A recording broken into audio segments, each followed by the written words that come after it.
Hey y'all, I'm Carrie. I'm MawMaw. And this is Monstrous.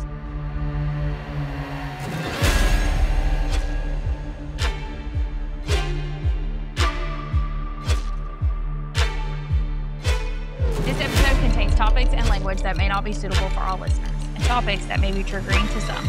Listener discretion is advised.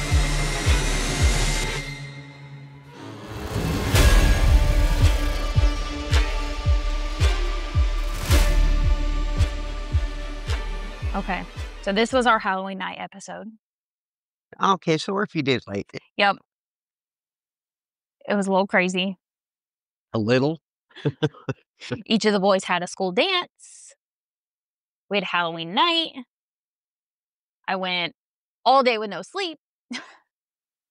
That wasn't fun. Because I worked the night before. So it's late. Better late than never. Right. It's a good one. So Friday we closed out spooky season. Actually, today we're closing out spooky season. Well, yeah, but Friday officially because it was Halloween. Okay, so this was our Halloween night episode. Okay, so we're a few days late. Yep. It was a little crazy. A little? Each of the boys had a school dance. We had Halloween night. I went all day with no sleep. That wasn't fun. Because I worked the night before. So it's late. Better late than never. Right. It's a good one. So Friday we closed out spooky season.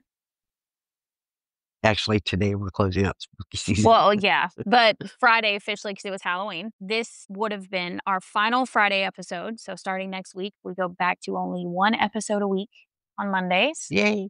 For now. And even though it's late, we wanted to close the spooky season out with a bang. Or perhaps a chilling rattle. We couldn't let Halloween pass, late or not, without diving into the case that truly changed Halloween forever. Because this is such a special occasion, you are not going to get just one case for this episode. You are getting a late Halloween true crime double feature. Ooh. It's two chilling cases with one shared sinister moniker. Somebody died. The Not kidding. Candyman. Oh. Should I break out in song now, the Candyman song? No. Oh. Different kind of Candyman. Now, when you hear the name Candyman during Halloween, you might think of the frightening tradition of saying his name 5 times in the mirror. Or nowadays, you might think of the movie. But the real-life men who earned this nickname are far more terrifying than any movie or urban legend, and their crimes weren't confined to a single spooky night. While these two stories did occur at different times and under different circumstances, they are forever tied together by this sinister shared moniker. So the month is October. The air is cool, the leaves are falling, and the stores are filled with bags of pre-packaged candy. For one night, the line between reality and fantasy is blurred by costumes and candlelight, making Halloween one of the most beloved and oldest rituals of American life. But for millions of parents across the country, Halloween is not defined by joy. It is actually defined by fear. A deep, anxious vigilance that requires every single piece of candy to be checked, every costume to be double layered, and every stranger to be treated with suspicion. That fear has a name, and it is the legacy of the Candyman. So we begin this story today asking what makes a monster become a moniker. How a simple, sweet name could become forever synonymous with evil. The answer, as we will see, is a double tragedy. This is a story of betrayal, darkness, and the permanent destruction of trust. It is a story of two separate men in the same metro area of Houston, Texas, who earned the same chilling nickname, the Candyman. The first used candy as a lure to commit mass murder, shattering the trust between a child and their neighbor. The second used candy as a weapon, poisoning the entire spirit of the holiday for a cheap life insurance payout. Now, before we get to the notorious figure who forever poisoned the tradition of trick or treating, we first have to address the other Candyman, a killer whose sheer volume of victims places him among the worst murderers in Texas history, Dean Arnold Correll. So long before O'Brien's act of suburban evil, another Candyman haunted the streets of Houston. But this one didn't hide behind smiles or a church title. Dean Correll was the kind of predator who operated in plain sight. He was wrapped in charm, sugar, and secrecy. He worked at his family's candy factory, literally handing out sweets to neighborhood kids. To them, he was generous. To their parents, harmless. But behind closed doors, he was luring teenage boys into a nightmare that would claim at least 28 known victims. Dang! The fact that he was nicknamed the Candyman long before O'Brien shows how deeply those two words have come to symbolize something sinister in American folklore. Innocence turned inside out. And when Correll's crimes finally came to light, it wasn't through police work or forensic breakthroughs. It was through his own accomplice, a teenage boy who had helped him find victims, lure them in, and ultimately dig their graves. Yeah, with a few bucks, you can get a teenager to do just about anything. Yeah, I mean, honestly. Dean Correll wasn't the kind of killer who struck once and disappeared. He operated over years, hiding his crimes behind a mask of small-town kindness. He handed out sweets to local kids, worked in his family's candy factory, invited teenagers to his apartment to hang out, play music, and drink beer. To the outside world, he was harmless, generous, even likable. But behind those closed doors, Correll was orchestrating one of the most horrifying serial murder sprees in American history. With the help of two teenage accomplices, he abducted, tortured, and killed at least 28 boys between 1970 and 1973. The sheer brutality of it stunned even the most hardened investigators. His crimes were so unimaginable that when the story broke, reporters struggled to find the language that could contain it. This was no simple act of violence. It was sustained, organized evil. And just like O'Brien, Correll used something innocent, candy, to lure his victims in, sweetness masking rot. So Correll's story is one of meticulous deception. It's the story of how an organized, seemingly upstanding citizen of the 1970s used a reputation of childhood innocence to lure dozens of boys to their deaths. It is also the story of how systematic failure in law enforcement allowed a monster to operate for 3 years without fear of consequence. So, Mama, if you're comfy over there I am. and you're ready, Let's do it. then we're going to descend into the heart of Houston mass murders and investigate the double life of a killer who used sweetness as his most terrifying weapon. So to understand how this Candyman earned his name, we have to go back to where it all began. This story begins in Houston, Texas, specifically in the working class neighborhood of Houston Heights during the 1970s. Dude, I was just a teenager in the 70s. My bad, I put the wrong year there. So Houston Heights in the late 1970s was a pocket of blue-collar America. Narrow streets, corner stores, and modest homes baking under the Texas sun. So picture it. Houston in the early 1970s. The air is heavy with humidity, even in October. Mosquitoes buzzing under flickering street lights. Kids still walked home barefoot from football practice. They chased ice cream trucks and stray dogs. It was a place where neighbors waved at each other, sat on porches after dark, unbothered, where doors were often left unlocked, and Halloween wasn't just a night for costumes, it was a night for community. Parents handed out homemade treats, popcorn balls, caramel apples, bags of loose candy. No one questioned what might be inside them. The idea that candy could be dangerous was unthinkable. But beneath that... Yeah, we never, when we were growing kids, we never inspected our candy or, Right, apples or you and Papa popcorn balls. always checked our candy. Well, yeah, because times were different by the time you guys were born. Yep, when we checked the boys' candy every year. But when me and your aunts Mhm. were kids, we'd eat popcorn balls that one of the neighbors made or apples and oranges, never thinking, Yep. or candy partially unwrapped. We didn't think, just open it, pop it in your mouth. That's why we're little fat girls. But, we never worried about that stuff when we were kids. Right, and we even do it with the boys. If it doesn't have a label on it, if it's partially open, goes in the trash. Don't eat it. Just can't nowadays. It Yep. just blows my mind how people can do that to children. Right. I mean, some of these children may need some discipline, but not that. No, no. And even if we do, like, parades or anything, then the boys want a piece, we look at it and make sure, well, you've seen that. Oh, yeah. Yep. But it's like, it just blows my mind, Mhm. and I'm sure it's a lot of your older listeners can relate to that. Yeah. That, like, stuff like this is why you can't even take homemade goods into your kids' class anymore. Right? They have to be store-bought.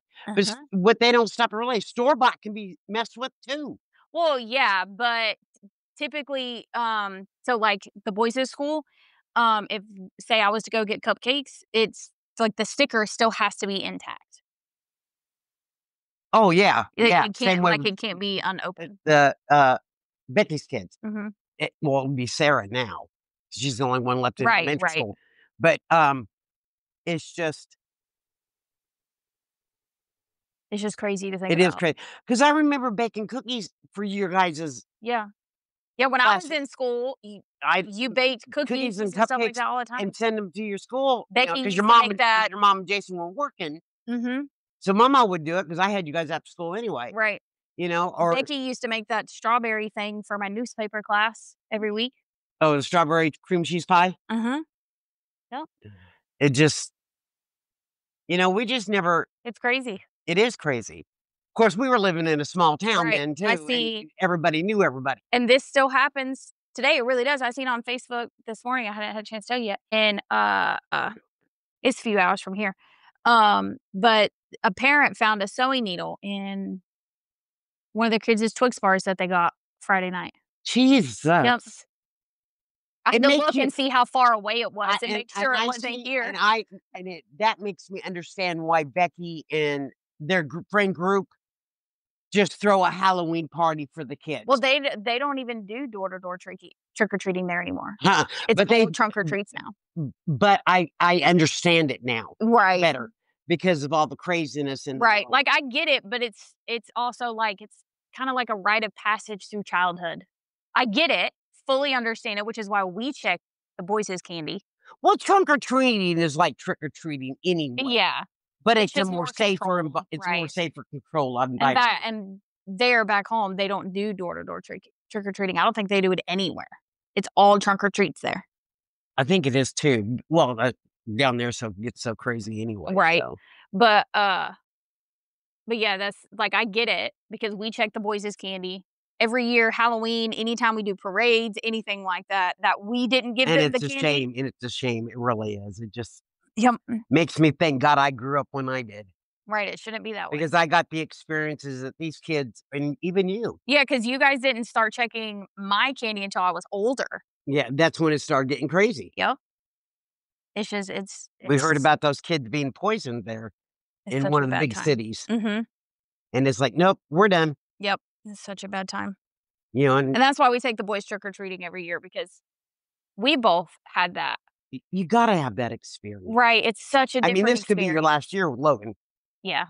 because he's getting older, Mhm. but even teenagers are still trick or treating. Yeah, but I a lot would of rather them see go a out I'd together. rather see a teenager trick or treating than out causing hate and Right, discontent and exactly. getting drunk and doing something Right. stupid. Yep, yep. But come I'm next okay with that. year, he may want to go out and be with his friends rather than go with us and his little brother, Well, no, I get that. I get you that. know, 'cause You remember I have a little sister too. right. So it's kind of this might be Loki's last year. But then Has again, you been. get surprises Right. Yeah. because I've Who learned knows? never underestimate that child. Nope. You never know what he's gonna do No, with either one of them. nope. Like this morning, prime example with that one. Right. So funny. Okay, anyway, sorry guys, we went on a A tangent. right, sorry. Okay. So underneath that warm suburban glow, something unspeakable was happening in a quiet home, in quiet homes and rented storage sheds. something that would rewrite every parent's sense of safety. This was the perfect environment that someone like Dean Correll could thrive on. Here you would find the Correll Candy Company, a small family-owned establishment that specialized in Polly Pops, a popular kind of individually wrapped lollipop. And here you would meet its face, Dean Arnold Correll. Correll was born on Christmas Eve, December 24th, 1939 in Fort Wayne, Indiana. His childhood He was an old dude by the 70s. Yep. I know you picture a young guy, but he wasn't. So his childhood was defined by an instability that perhaps shaped his later need for absolute control. His parents divorced, they remarried, and then permanently separated by the time he was 14. That's rough. Yeah. Forcing him and his mother, Mary, to live a transient life in Houston. He was a shy, sensitive child, overly reactive to criticism, and his history of rheumatic fever left him with a heart murmur, exempting him from competitive sports.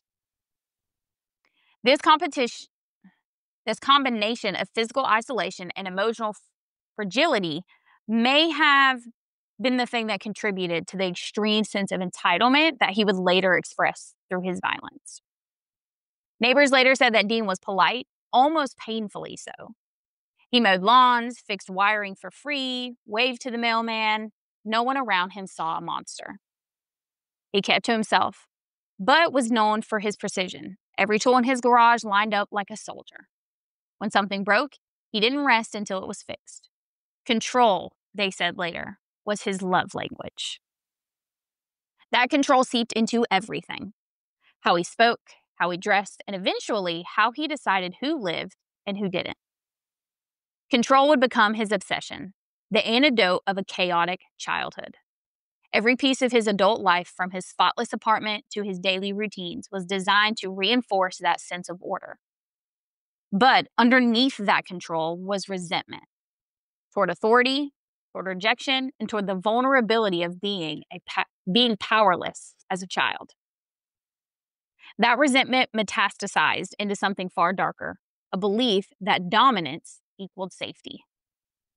Despite this background, Correll built a perfect, unimpeachable facade. He was known to all in the neighborhood as the Candyman and the Pied Piper.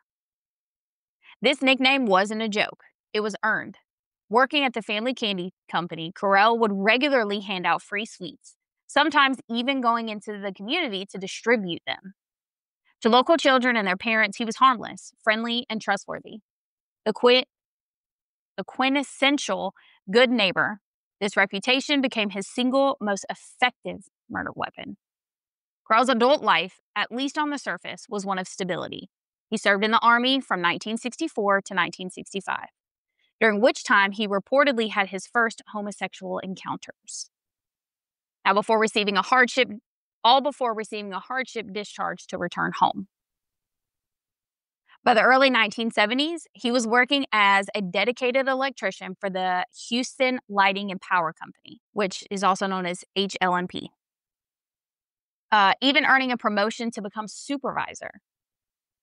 It is worth noting that while Correll remained in Houston, his mother moved out of the state to open a new candy shop in Colorado, which left him completely unsupervised. This was not a drifter or a stereotypical outcast. This was an organized, employed adult with a routine and a reliable cover story. However, acquaintances noted the subtle, chilling duality of his persona. At times, he was jovial, childlike, and even earned the nickname Deanie Weenie. And at other times, he could be agitated, chain-smoking, and intensely serious. His ability to operate with this split personality provided the perfect cover for his secret life. Correll's sexual interests focused exclusively on young males, and he began by establishing transactional relationships. To facilitate this, he had installed a pool table in the back of the candy factory, turning it into a constant hangout for local boys. Tragically, Correll's mother was informed by a teenage employee that Correll had made sexual advances towards him. Rather than seeking help or alerting authorities, She simply fired the boy. That's just wrong. Mhm. This decision allowed Correll to continue his predatory behavior, fostering a sense of impunity that would prove to be fatal. Now, the city was booming. Oil money, new highways, rapid suburban growth. But this growth came with cracks, and kids slipped through them. Runaway culture was rampant in the early 70s. Youth shelters were few, and police often treated missing boys as nuisances rather than emergencies. It was a time when families trusted authority without question, and when predators like Correll could hide in plain sight behind a smile in a small candy business. Now, going back to the 60s for just a minute, in 1967, Correll had befriended a 12-year-old boy named David Owen Brooks. Brooks came from a fractured home and desperately sought a sense of belonging, Jesus Christ, a sense of belonging. Coming to view Correll as a much-needed, quote, substitute father figure, Correll expertly exploited this vulnerability, starting with small gestures such as gifts, cash, and gradually escalated to transactional sexual encounters by 1969. Correll was creating a dependent, indebted relationship. And by the time the Correll Candy Company closed in 1970, Dean Correll's need for control and sadism had completely overwhelmed his paid transactional patterns. He no longer simply wanted sexual encounters. He needed absolute, total possession. The simple, non-fatal explosion phase was over. Now, the murder spree was ready to begin. Dean Correll had moved past petty exploitation. He now needed two things: an isolated place to operate and a steady supply of victims. In the later half of 1970, Dean Correll moved from Houston Heights to an apartment in Yorktown and transitioned fully from a sexual predator to an organized serial killer. He solved his supply problem by turning his relationship with the now 17-year-old David Brooks into one of criminal partnership.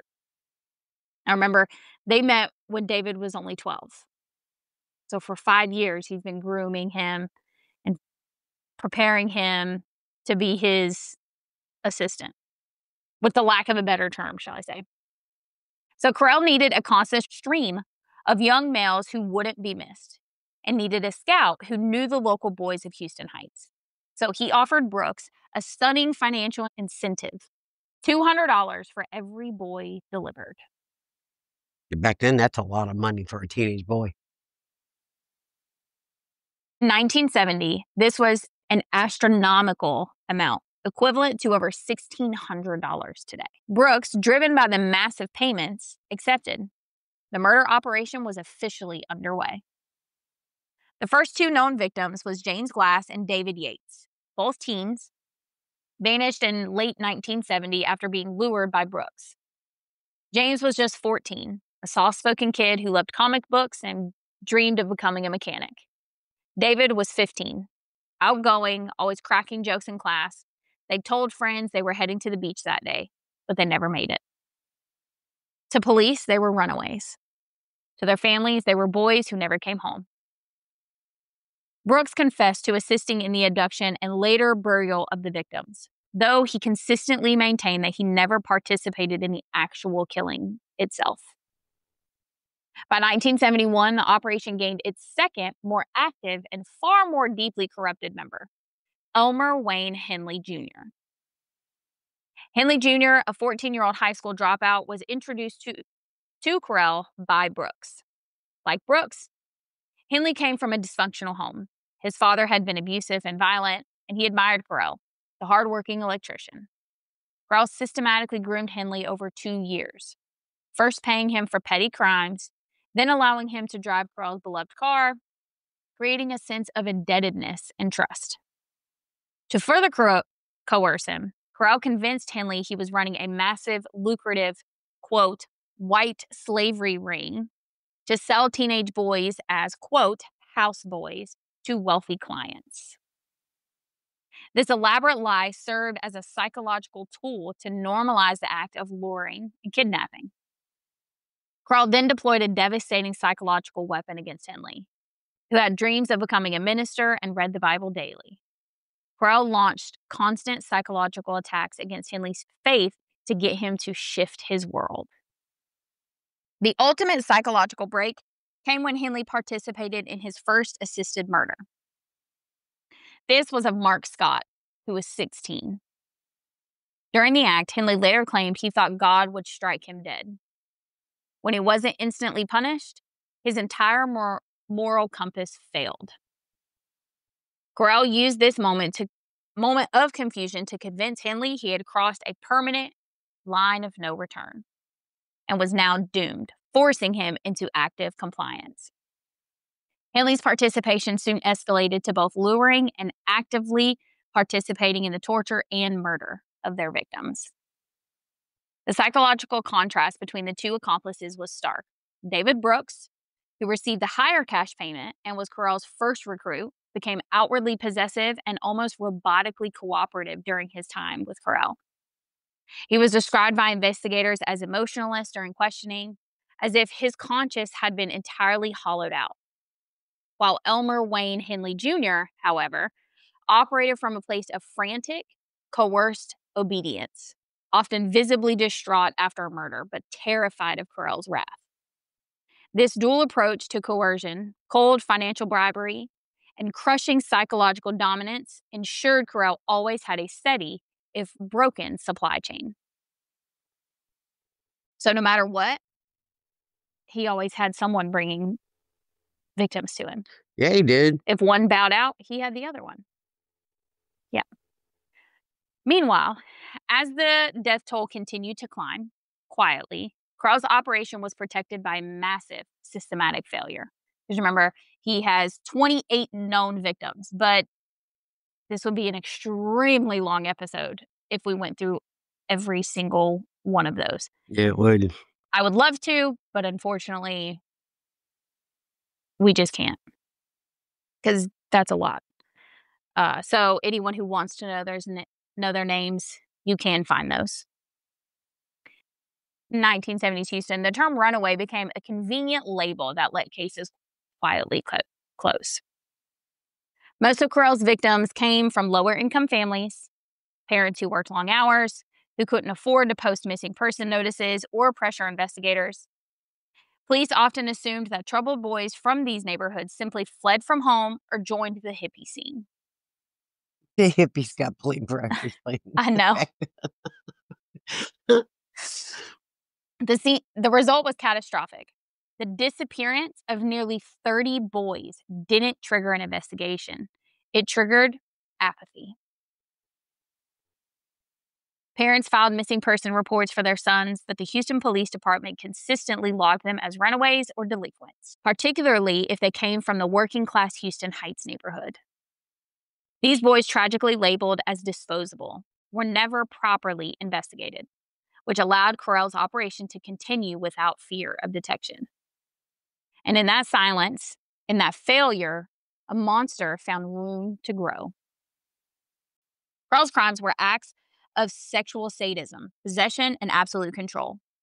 His final operational base was his apartment at 2020 Lamar Street in Pasadena. This was the Chamber of Horrors, a space meticulously prepared for torture. In the bedroom, the centerpiece was a custom-made 8-foot by 3-foot plywood board with built-in restraints and manacles. Dang. This torture board was designed to hold victims for prolonged periods, sometimes even days, for sexual assault and abuse before they were ultimately strangled or shot with a .22 caliber pistol. When the victims were deceased, Correll would manage the disposal with surgical precision. He even rented a specific unit at the Southwest Boat Storage Shed, signing paperwork under the pretense of storing his electrician equipment. Furthermore, Correll ordered his accomplice to regularly acquire tools for the gruesome logistics. Shovels, rolls of thick plastic sheeting, bags of lime to suppress decay and odor, and rope. The chilling reality of the Houston mass murders is that it was a highly organized assembly line operation, protected by a cloak of normalcy and the indifference of the very system charged with protecting the city's youth. Correll's crimes weren't just murders. They were rituals of control. Every act seemed seemed designed to erase humanity from his victims and feed his obsession with power. He built what investigators later called a torture board, which is what I just described. So after the victims were tied down, subjected to unthinkable pain, and then killed, they were then buried in shallow graves across the Houston area. The calm with which Correll maintained his double life, a friendly neighborhood figure by day, a sadistic killer by night, forces us to confront one of the most chilling truths about humanity. Evil doesn't always look like a monster. Sometimes it looks like someone who smiles at you from across the street. Correll's story, while separated by time and motive from O'Brien's, carries that same underlying dread. The fear that the threat is not the stranger in the mask, but the person we've already let in. What makes Dean Correll's story uniquely disturbing isn't just the number of victims. It's the quiet precision behind his cruelty. He didn't kill impulsively, he planned. He built a system. Correll's crimes were an extension of his need for absolute dominance. His victims were chosen, groomed, manipulated, and then discarded. And perhaps most horrifying of all, he made others complicit. He turned 2 teenage boys into his helpers, blurring the line between victim and perpetrator until the entire world he built was soaked in moral decay. When the truth finally came out, it wasn't through confession or discovery. It was through revolt. One of his accomplices, in a final act of defiance, turned on him and pulled the trigger. Correll died instantly. The monster was gone. But the horror he left behind seeped into the soil of Houston forever. In many ways, Correll's death didn't end the story. It preserved it. A dark reminder that sometimes the people who seem safest are the ones who hide the deepest shadows. Now, the 3-year operation came to a violent and sudden end. And like I said, not by the hands of law enforcement, but by one of the accomplices' terrified acts of self-preservation. The reign of the Candyman ended on the night of August 7th, 1973. Correll, Henley, and 2 of Henley's teenage friends, a male and a 15-year-old female named Rhonda Williams, were at Correll's Pasadena home, drinking and huffing paint fumes. Correll's strict control began to break down when the 2 friends passed out. Correll bound all 3. Correll was reportedly infuriated that Henley had brought a girl to the house and announced his plan to assault and kill all 3 of them. Henley, in a desperate struggle, managed to free himself, secure Correll's .22 caliber pistol, and shot Correll 6 times in a frantic moment of self-defense, killing the serial killer instantly. Dang. Correll's death was a violent end to a 3-year rampage. 6 shots. That's all it took to end 3 years of horror. For the first time in years, the monster was gone. But killing Correll didn't end that nightmare.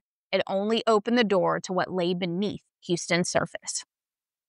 The walls of that small Pasadena home, filled with candy wrappers and extension cords, were about to spill secrets Houston had never imagined. Henley, moments after the shocking killing, ran to a nearby phone and called the police. The scene was quickly swarmed by authorities and media. In a moment that defined the chaos and horror, a KPRC TV reporter allowed Henley to use the car's radio phone. What followed was broadcast live to the city. Henley's voice distraught, declaring, "Mama, I killed Dean." He confessed that he felt he owed the victims' families the truth, and his immediate, shocking revelation began the undoing of Correll's secret life. The lengthy confession led to the immediate revelation of a horror the city could not have imagined. Over the next 5 days, Henley and Brooks led authorities to 3 major burial sites between August 8th and August 13th, 1973. The first dig site was a dusty boat shed off Silver Bell Street. Investigators opened the door to find a rush of hot air and the faint, unmistakable stench of decay. Beneath the dirt floor, they unearthed one body, then another, and another. Reporters described seasoned detectives turning away, unable to keep their composure. Some vomited, others wept openly. One officer would later say it was like standing at the edge of hell with shovel in hand. Damn. By week's end, the number of bodies climbed into the double digits.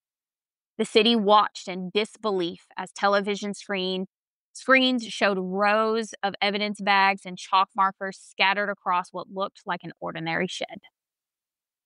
The realization came slowly, painfully. This wasn't the work of a transient killer. It was systematic, planned, and in plain sight. The most ghastly discovery was the Southwest boat storage shed in Houston. Under the dirt floor of the unit Correll had rented under the guise of an electrician, police found the remains of 17 boys, individually wrapped in plastic and covered in lime powder. Additional mass graves were located at remote areas, including Lake Sam Rayburn and High Island Beach. The final tally? A minimum of 29 victims, aged 13 to 20, whose disappearances had all been dismissed. The sheer volume of these discoveries instantly classified the Houston mass murders as the worst example of serial murder in U.S. history at that time. The conditions of the bodies presented a forensic nightmare.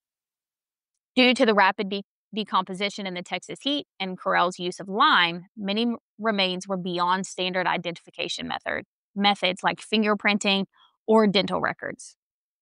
Investigators were forced to painstakingly cross-reference fragments of evidence, clothing remnants, lengths of rope, and a few preserved bones, with the sparse, often poorly documented missing persons files.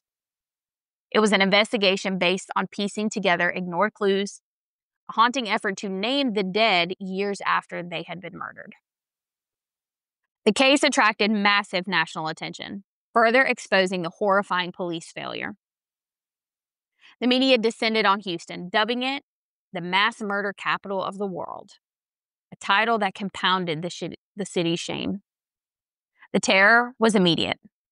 Parents who had dismissed their neighbors' missing children as delinquents were now paralyzed with the thought that their own sons could have been among the lost. The subsequent public outcry was so immense that it forced an immediate critical overhaul of the Houston Police Department's policies on handling missing minors, ensuring no missing persons report would be so carelessly dismissed again. The initial critique of the Houston Police Department's policies for failing to connect the missing persons cases was swift and brutal. This investigation continues to this day. The sheer scale of the crimes and the condition of the bodies complicated identification. Even with the advancements of modern forensic science, the remains of one known victim, known only as John Houston Doe, 1973, remain unidentified. Dang. His clothing and a mild form of spina bifida are all that can be used to identify him. And forensic efforts continue to give this last lost boy his name back. The killer was dead, but the horrors he inflicted did not end there. For the families of the victims, the fight for justice was just beginning. So Dean Correll dead, but his accomplices still had to face justice.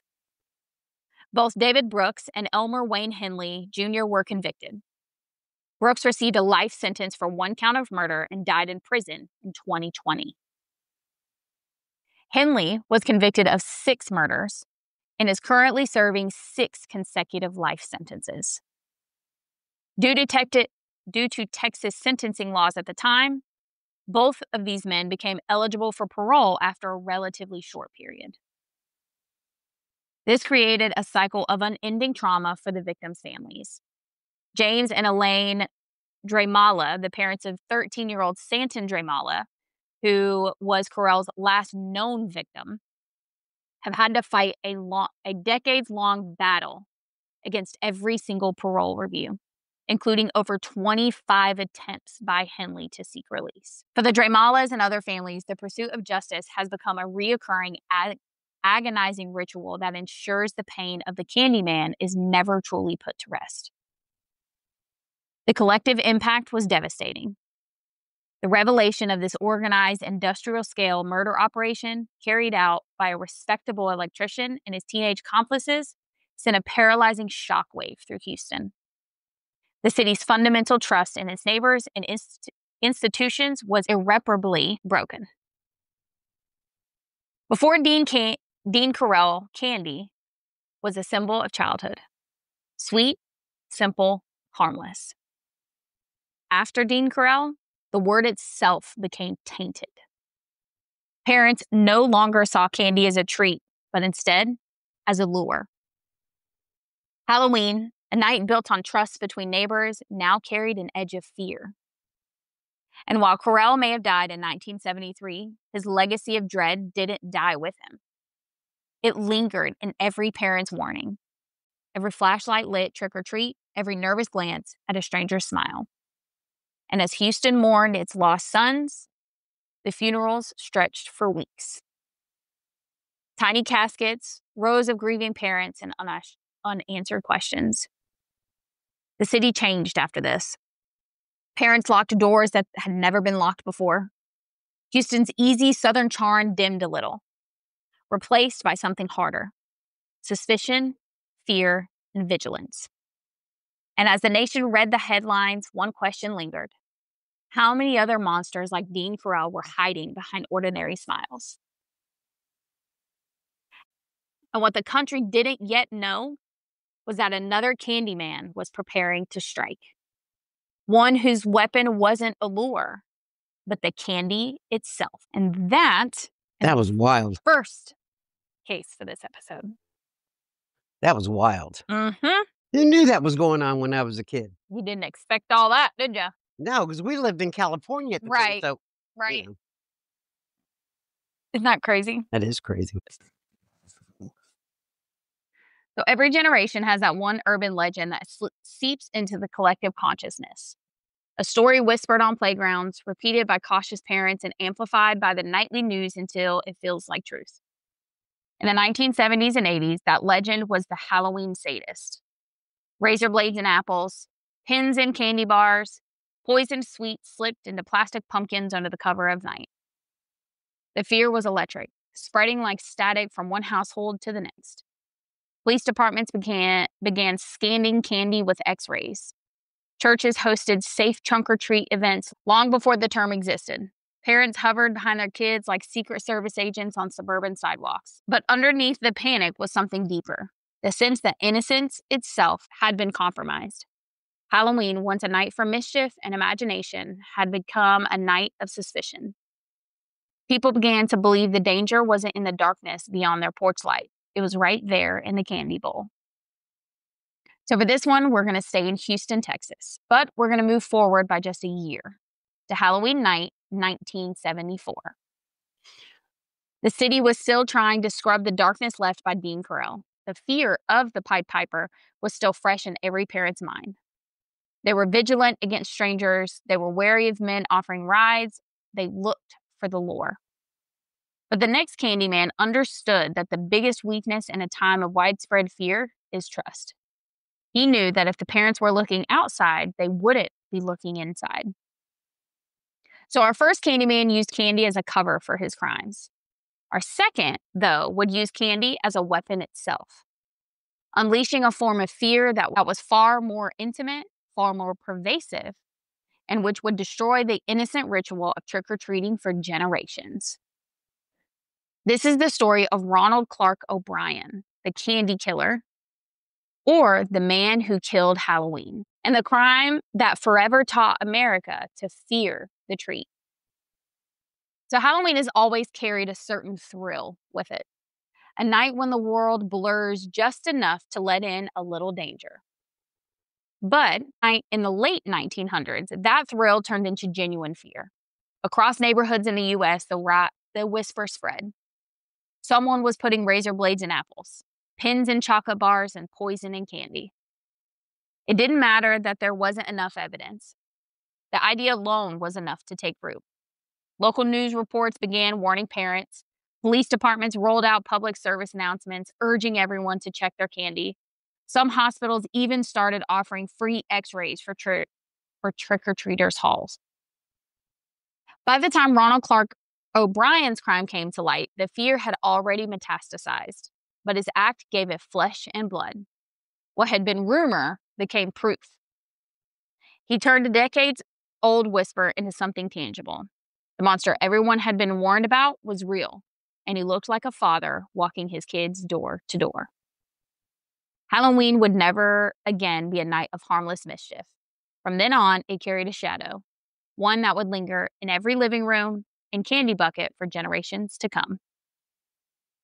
Ronald O'Brien wasn't some mysterious stranger lurking in the shadows. He was a man next door, a church deacon, a father. The kind of person you'd never expect to be capable of something so monstrous. And that's part of what's made his crime so haunting. He weaponized trust. Neighbors remembered him as polite, though distant. His coworkers said he always seemed to be chasing something. A new job, a quick fix, a shortcut out of debt. Beneath the veneer of the suburban dad was a man sinking fast. His financial troubles weren't just inconvenient, they were catastrophic. So, when investigators learned that O'Brien had recently taken out multiple life insurance policies on his children, the story shifted from tragedy to horror. It wasn't random evil, it was planned, cold, calculated. A man who used the guise of a beloved holiday to disguise premeditated murder. It's the kind of crime that rewires how people think about trust, not just on holiday, but every day after. Ronald O'Brien didn't fit the image of a killer. That's what made him so terrifying. He was the kind of man who could sit beside you at church or wave as you pulled into your driveway. He had a respectable job, a family, a home in the suburbs, all the trappings of normalcy. But behind those closed doors, the walls were cracking. O'Brien was drowning in debt. He was months behind on car payments, on the edge of losing his house, and desperate for a way out. He wasn't plotting a random act of violence. He was planning an escape, one that came at the cost of his own child's life. When he handed his son a pixie stick, he wasn't a man caught in a moment of madness. He was cold, calculated, intentional. And that's what makes his crime so haunting. It wasn't committed in rage or confusion. It was methodical. He didn't just kill for money. He weaponized the one thing every child trusted most, their Halloween candy. And in doing so, he shattered something that can never fully be repaired, the innocence of a holiday built on joy and imagination. So, it's October 31st, 1974, and we are once again in the Houston metropolitan area, specifically in the neighboring suburb of Pasadena, Texas. Just 1 year and 2 months after the horrifying discovery of the Houston mass murders, the atmosphere for Halloween was thick with caution. I'm sure. Yeah. Because, I mean, this is just a year later after all of that. Went down. Yeah. Crazy, I tell you. So parents at the time were extremely cautious. They were checking their children's candies with flashlights, but the neighborhood tradition was a suburb thing, and the children were still out doing what kids do on Halloween. Ronald Clark O'Brien was a 30-year-old man preparing to take his own 2 children, 8-year-old Timothy and 5-year-old Elizabeth, trick-or-treating with a neighbor, Jim Bates, and his son. Just babies. Mm-hmm. Little guys. On the surface, Ron O'Brien was the definition of respectability and the American dream. He was a clean-cut optical technician, a family man, and a deacon at the Second Baptist Church. He worked hard to cultivate an image of financial success and community leadership, constantly talking up his investments and business plans to anyone who would listen. But it was all a careful, fragile facade. Behind the expensive clothes and the talk of wealth, O'Brien was utterly and hopelessly drowning in a secret financial crisis. His long history of poor business decisions and failed ventures, from a chain of optical stores that never materialized to a perpetual inability to hold down a stable job, had left him deeply in debt, facing repossession, bankruptcy, and foreclosure. His total debts were estimated to be nearly $100,000, Dang. an astronomical sum for the time, Excuse me. largely consisting of high interest loans that were past due. The facade wasn't just cracking, it was collapsing. O'Brien was facing and imminent financial ruin, with creditors calling the house daily and final notices stacking up. His financial recklessness was compounded by a manipulative personality. He had been fired from over 6 different jobs in the most recent years, often leaving his employers in chaos. To O'Brien, the solution was not hard work. It was a desperate gamble. His biggest, most liquid assets were not his business holdings, but his children. This was no sudden thought. Months earlier, he had attempted to take out a $40,000 policy on Timothy, but the company would only approve a smaller amount. Just days before Halloween, he secured $10,000 worth of life insurance policies on both Timothy and Elizabeth, which, when combined with older policies, totaled approximately $20,000 for each child. He knew these policies would allow him to stave off his creditors and keep up his carefully constructed image. The premiums had been paid just 1 week before the crime, making the timing devastatingly calculated. Crucially, his wife, Dean, I believe that's how you say it, remained completely unaware that her husband had insured the lives of their 2 small children. So she had no idea that he had gotten life insurance on their kids. Oh, yeah, because you can do it without anybody knowing. Mm-hmm. So she's just going on about her life, no clue. Because see, back in those days, the children weren't issued a Social Security card until they were 18 or 16 when they can start working. Oh, I didn't know that. Yeah, because I got mine at 16. Huh. So you didn't need it. Right. Huh. So as the group set out that evening into the humid, darkening streets, O'Brien wasn't thinking about fun or community. He was thinking about money. And he had a plan to get it, using the cover of fear already cast by the previous Candyman, Dean Correll. The night began innocently enough. Ron O'Brien, Jim Bates, and their children, Timothy, Elizabeth, and Jim's son, began their trick-or-treating route. They hit the normal houses, chatting easily, the children excited by the ritual. The first hint of something unusual occurred when the group approached a house that appeared empty. The porch lights were off, and no one answered the door. Jim Bates had turned to leave, but O'Brien insisted they wait. He mentioned that it was the only house on the block they hadn't visited yet. After a minute, O'Brien claimed that a hand had suddenly appeared from a slightly open door, dropping 5 pieces of candy, large 21-inch long pixie sticks, into his children's bags, before the hand quickly retreated and the door silently closed. There was not standard dim store candies, they were specialty sweets. Investigators would later note that the ends of the paper tubes had been carefully unsealed and contents tampered with and then re-stapled. O'Brien then turned to the group and distributed the 5 pieces of candy. He gave 1 to Timothy, 1 to Elizabeth, 1 to Jim Bates' son, and insisted that the last 2 be given to 2 different neighborhood children he knew, brothers, later on that night. The choice of the 5 victims, seemingly random, was a sinister strategy designed to make the source of the poison untraceable and to reinforce the idea that a random, malevolent stranger was responsible. A stranger O'Brien would later describe as having hairy arms and a deep voice. The group then cut their outing short when a light drizzle began to fall, and they headed back to the O'Brien home. Shortly after returning, Timothy, still in his costume, asked his father if he could eat one of the large pixie sticks. O'Brien, playing the role of the caring father, told his son that he could have just one, but warned that the powdered sugar inside was packed tightly and he might need help to get it out.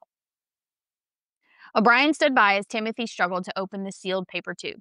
To help, Brian allegedly used his finger to loosen the powdered substance inside. This simple action would become a point of agonizing contention later, but in that moment, Timothy lifted the paper straw to his lips and began to eat his pixie stick. Damn. The effect was instantaneous and horrific.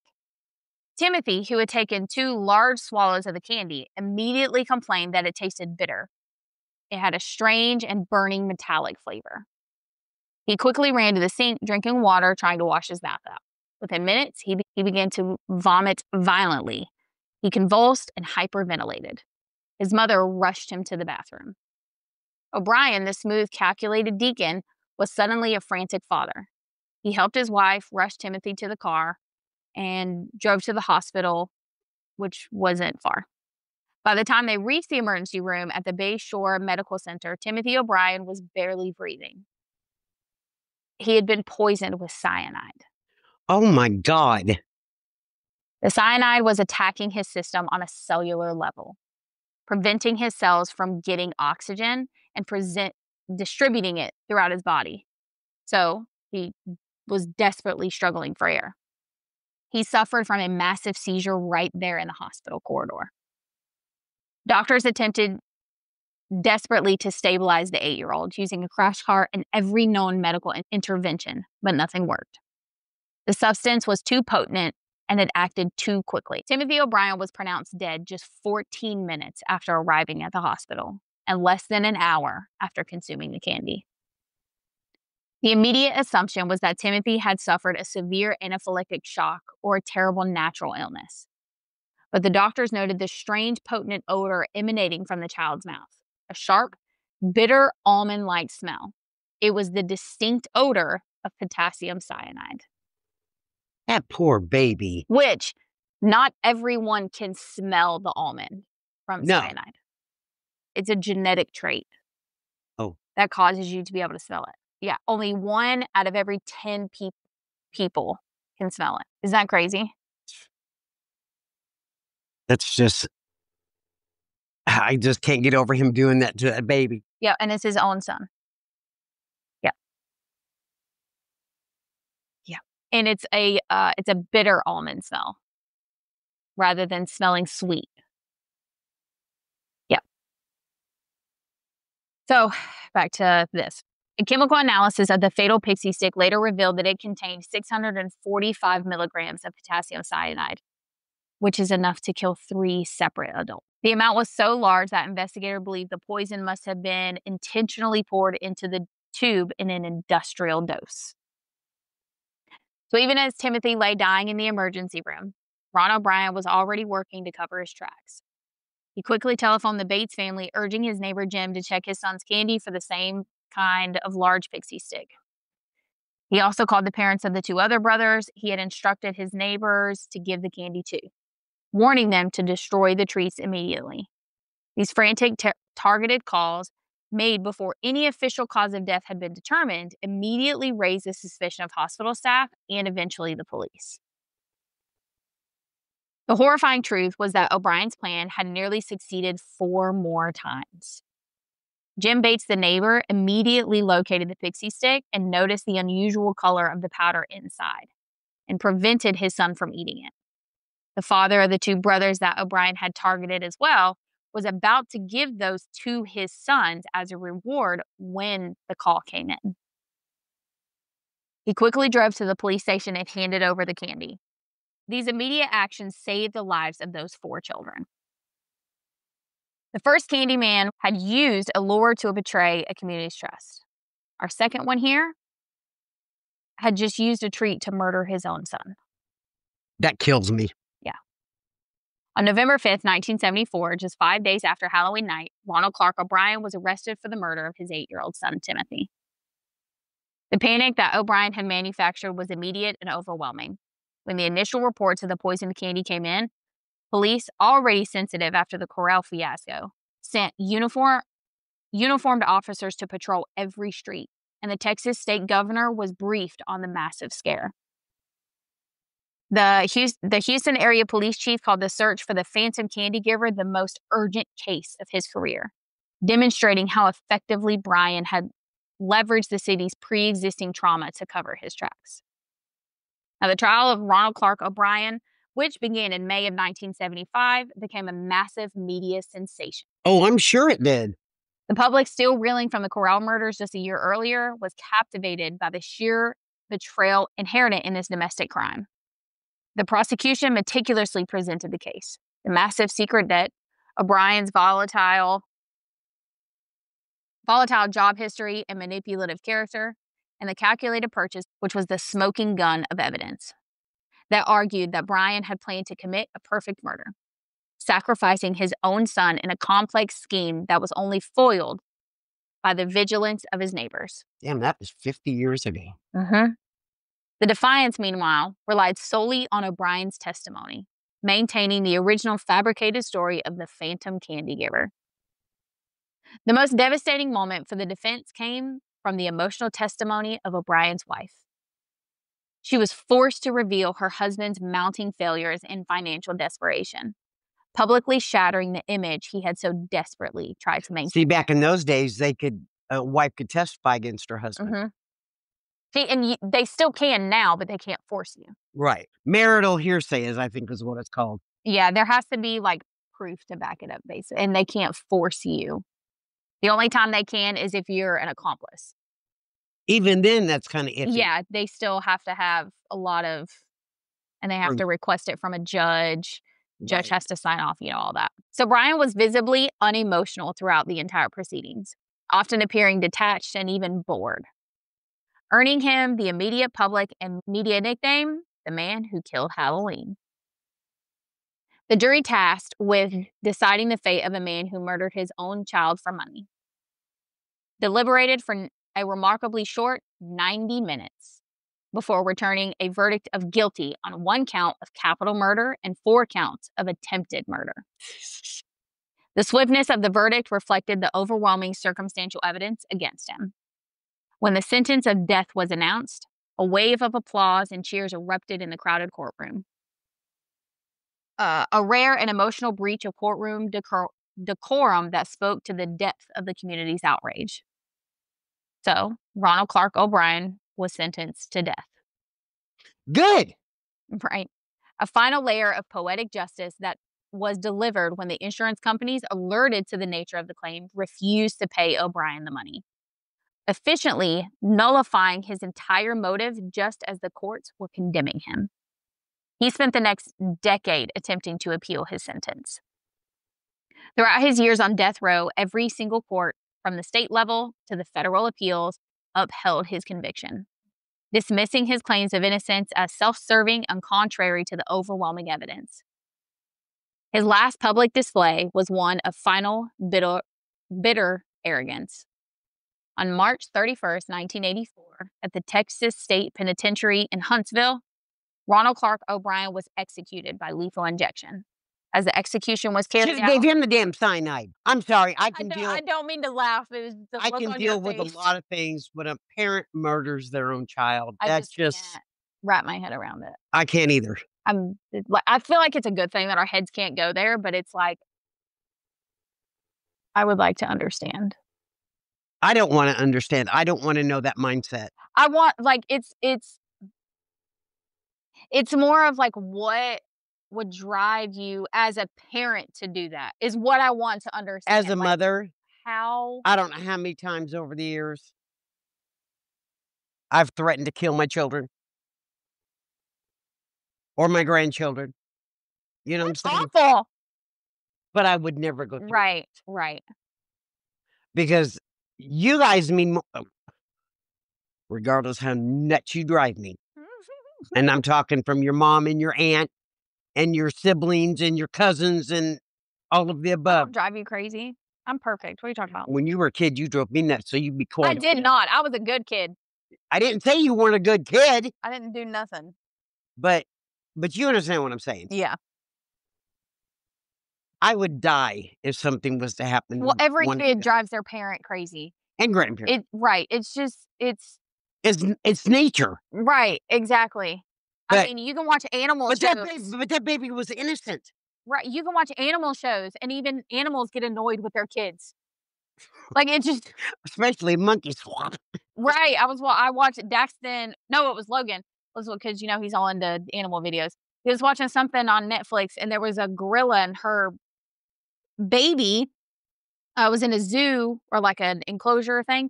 And the baby kept playing with a metal pan and was just banging it on the ground. Babies do. Human babies do the same thing. This is totally like off topic, but she was sitting there and she's like,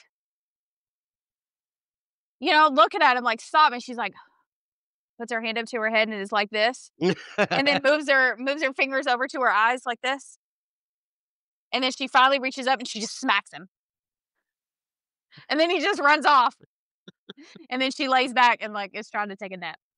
I don't remember what it was called, but it was hilarious, and I'm like, I feel you. Yeah, but you know how many I feel you. human parents have done that Right, over the exactly. years? Like, but to get Murder to your the child. point that you feel that Money that is is what you need to do, that's the part that I'm like, I wish I can't. I don't wish I could understand, but I would like to understand, like, how in the world does your brain go there? That's the part that I'm like, I wish I could understand it. How is that? Where is that parental instinct? You know what I'm saying? Like, I don't understand it. You know, and I I'm feel sorry. glad that my brain doesn't go there, but still. Yeah, mine too. You gotta be a pretty sick person to Right. Like, I don't get it. It just I don't know. Ugh, my knee, sorry. it just kills me. Like, I'm glad that my brain can't wrap around it, but at the same time, it's like, "What? How?" Psychologically, I'd like to know. Right, that's what I meant. That's what I meant. Yep. You know, I'd like to see inside his brain to make why you would do this. Out of all the decisions you could have made, why did you choose I that? mean, I'd be more understanding if he did it to his wife. Still shouldn't do it, Right, but but I'd be more understanding to that right. than his child. Like, yeah, that's And what I would thank like God to only see. one of his children, Thank God, yeah. you know? Just ugh. So, as the execution was carried out, a crowd of over 300 protesters and observers gathered outside the prison gates chanting "Trick or treat," a chilling testament to the universal hatred and contempt that his crime had inspired. So, after O'Brien's arrest, Halloween was never the same. Oh, yeah. News anchors couldn't stop repeating the phrase "the Candyman." Parents turned from amused chaperones into anxious inspectors, hovering under porch lights as their kids dumped out bags of loot. The irony is chilling. Despite the panic, O'Brien's case remains the only confirmed instance of Halloween candy poisoning in American history. Every other tainted candy story since has either been a hoax, a tragic misunderstanding, or an urban legend dressed up as evidence. But fear doesn't need proof. It just needs a story. And O'Brien gave us one that stuck. Now, decades later, checking the candy isn't a paranoia. It's tradition. The myth became ritual. Even parents who don't know his name still reenact his legacy every October 31st, shifting through treats and tossing anything unwrapped, unfamiliar, or suspicious. That's the true reach of Ronald O'Brien's crime. He didn't just take a life, he rewrote an entire holiday. The collective impact of the candy killer was immediate and permanent. O'Brien's calculated use of a holiday tradition to commit murder destroyed the innocence of Halloween nationwide. Before 1974, the biggest fear of Halloween was the lure of a stranger like Dean Correll. After 1974, though, the fear became the treat itself. Parents stopped allowing their children to eat any unwrapped or homemade candy. The ritual of examining every piece of loot for razor blades or needles, which was an exceedingly rare localized concern before 1974, became a mandatory nationwide practice. Because even though, as far as I could find, this is the only documented case where candy has actually been poisoned in American history, there have been other things found. There have been razor blades found in candy. And fruit and stuff like that. There have been, like I said earlier, there was a sewing needle found in a fucking Twix bar this year, just a few hours from us. Those things are found every single year. People take pills and wrap it up as if it's candy because there's a lot of pills and medication that look like candy to kids. Yep. So, although this is the only incident where there was actually poison put in place of candy, there's other things that do happen every single year. Grocery stores and manufacturers had also reacted. They emphasized tamper-proof, factory-sealed packaging. So the packaging that we see today, obviously it's better. It ain't it's adult proof, not child proof. Obviously, it's better than what it was then, but this is the case that put those things into effect. This fear also led to the widespread adoption of community case based candy check programs, where fire stations or hospitals would X-ray collected treats for foreign objects, a practice unheard of before O'Brien's crime. Which I don't know if anywhere still does that. I'd never heard of anything like that until this case. I don't know. I'd never heard of anything like that until I You know, like, my trick or treat years are over. Right, You right. know, so it's been a long time. So So I don't know. I've never heard of it. This was O'Brien's ultimate devastating legacy. Though he was executed and the terror of his poisoned treat was largely unfounded after his case, he succeeded in permanently poisoning one of America's most beloved holidays. These two men were the same sinister moniker, the Candyman, and they left behind a twin legacy of dread. Dean Correll, the first Candyman, shattered the physical trust between a child and neighbor. Ronald Clark O'Brien, the second, destroyed the spiritual trust in a holiday, forever changing the way a parent looks at a simple piece of candy. After the O'Brien case, Halloween in America was never the same. Like I said, even decades later, the shadow of that poisoned pixie stick still lingers. Parents still shift through candy today, searching for that invisible treat. News anchors still run annual segments warning about checking your child's treats. And even though no other confirmed case of Halloween candy being poisoned has ever matched O'Brien's, the fear is still present. Because fear is the easiest to pass down compared to facts. It's become part of a ritual now. The safety lecture before the costume, the bag inspection before bedtime. In a strange way, Ronald Clark O'Brien became the ghost of every Halloween night after 1974. Not just because of what he did, but because of what he made us believe could happen again. It's almost poetic, in a way, in a cruel, uncanny way, in fact, that both of these killers, Dean Correll and Ronald O'Brien, shared the same name. They were two men with radically different motives. One killed for money, the other for power and sadistic pleasure. Yet both were linked by candy and the perversion of innocence. O'Brien represented betrayal within the home, Correll, the predation outside of it. Together, they shared the illusion of safety, turning the idea of Candyman into something archetypal, a stand-in for the way trust itself can be corrupted. Both of these stories force us to look at how evil adapts. It doesn't always wear a mask or carry a weapon in the dark, but sometimes it smiles, offers something sweet, and waits for you to take it. Their names echo through every whispered warning and candy inspection, enduring because we crave understanding. We want to believe that by remembering their crimes, we can keep history from repeating itself. They remind us that safety is never absolute and that monsters rarely vanish. They only change shape, hide behind new faces, and sometimes they still smile when they hand you candy. We began this story asking what makes a monster become a moniker. How a simple, sweet name could become forever synonymous with evil.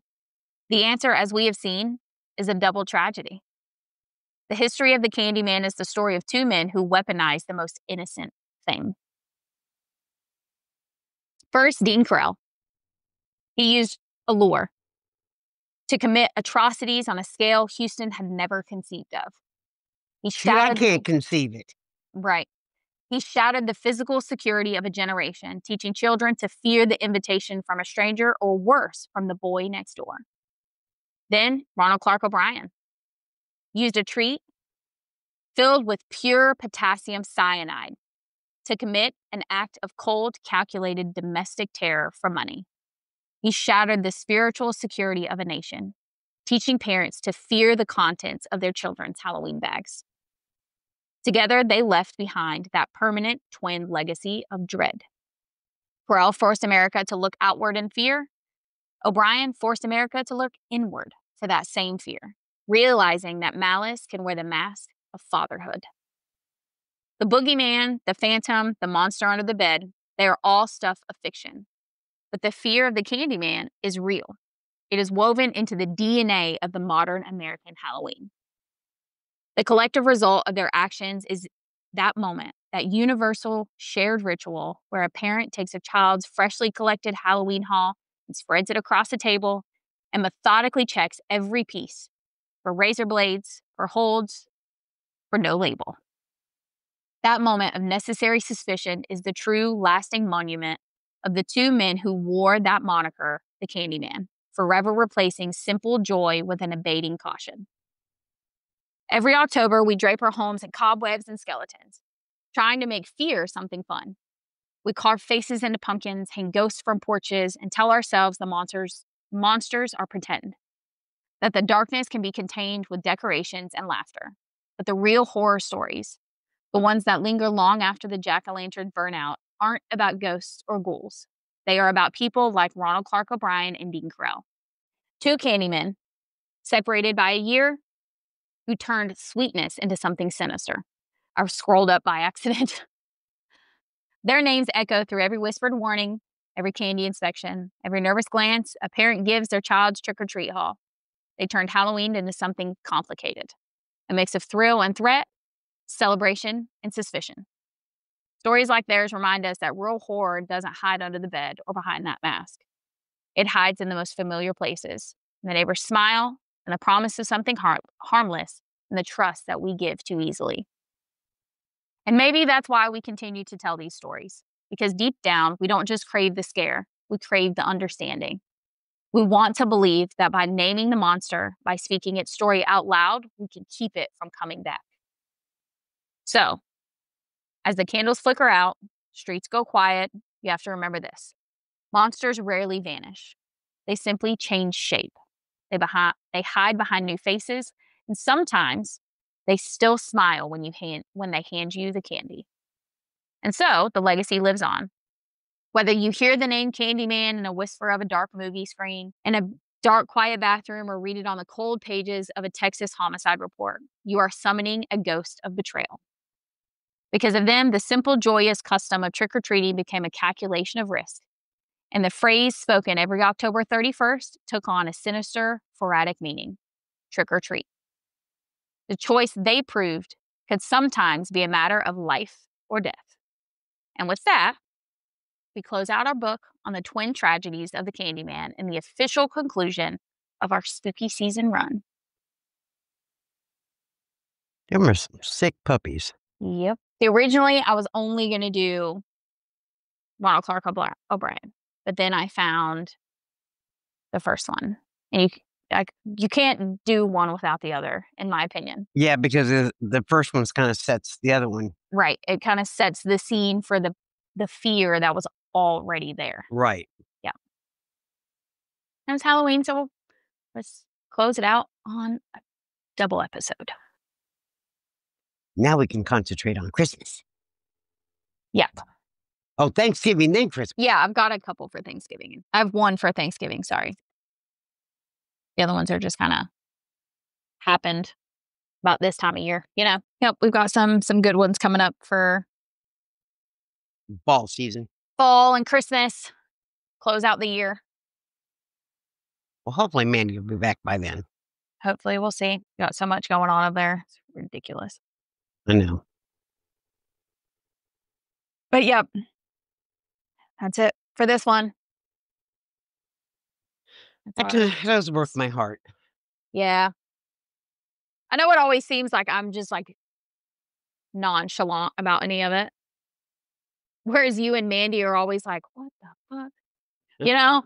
But I research it, I read through it, type it up, I read through it like 2 or 3 more times after that to make sure that it's good and I don't need to change anything. So by the time we record it, I know what's going to happen. So those same reactions that you guys have, I've already had. Yeah, but it's already fun. It's more funnier when we do it, though. Right.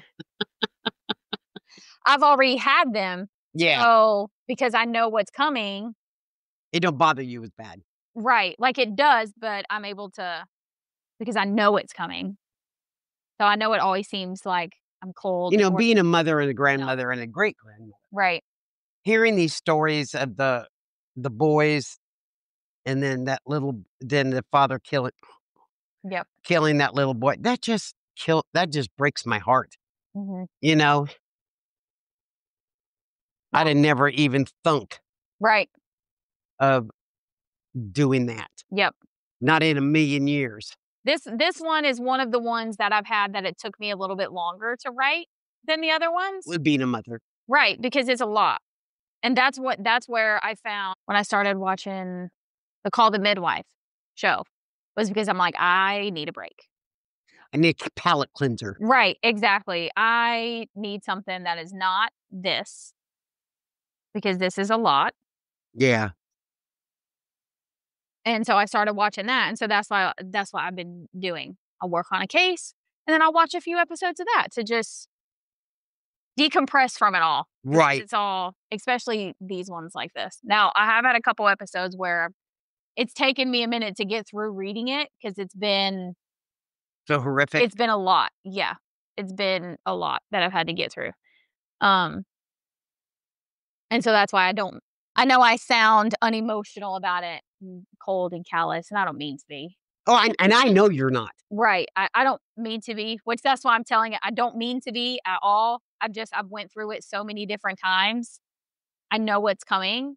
And so I guess it doesn't affect me in that moment as it would you or Mandy or any of the listener, because I wrote it, I've researched all of it.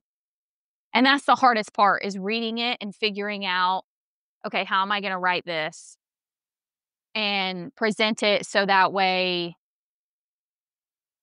it's, you can deal with it, I guess, without lack of a better term. You can deal with it and it not be too much, you know? Right. Because we have, You know what to expect. right. And I tried to do it in a way, because we have at the beginning the listener discretion, because some cases you just can't do that with. But I try, when I write them, I try to do my best to make it to where it's not way too much and not too hard to Listener get through. friendly. Right. I do my best to do that. Even with the topics that we do, I really try to do that, because it is a lot. Some of them are very, ugh. So, but anyway, yep, that's all we have, guys. Just wanted to insert that in there. I don't want anybody to think that I guess monsters do come in all shapes and sizes. Mhm. I learned that from Scooby-Doo, man. Hey, who said Scooby-Doo didn't teach lessons? Okay, I learned as a kid the real monsters are the people. That's what Scooby-Doo taught me, because in Scooby-Doo, every time there was a monster, it was a person, not a monster. No, I know. Yep. I used to sit and watch Scooby-Doo with you. I loved me some Scooby-Doo. Okay, guys, with all of that, we will be back on Monday. So back to only on Mondays every week. If these chilling stories change the way you looked at Halloween, if you learned something this season, or if you enjoyed these spooky seasons in general, please take a minute to subscribe, rate us. Both of these things help us bring more deep dives just like this one right to you, and helps bring new listeners to us. You can check us out on Facebook. That link is in our description. You can also send us an email for any case suggestions, personal listener tales, anything like that. You can send all those to our email, which is also in our episode description. You can also check us out on TikTok. So with all of that, we hope everyone had a great Halloween and spooky season. And we will be back on Mondays. We hope you keep listening. And remember to Watch out for monsters. and don't kill people. Bye, y'all. Bye, y'all. Bye, y'all.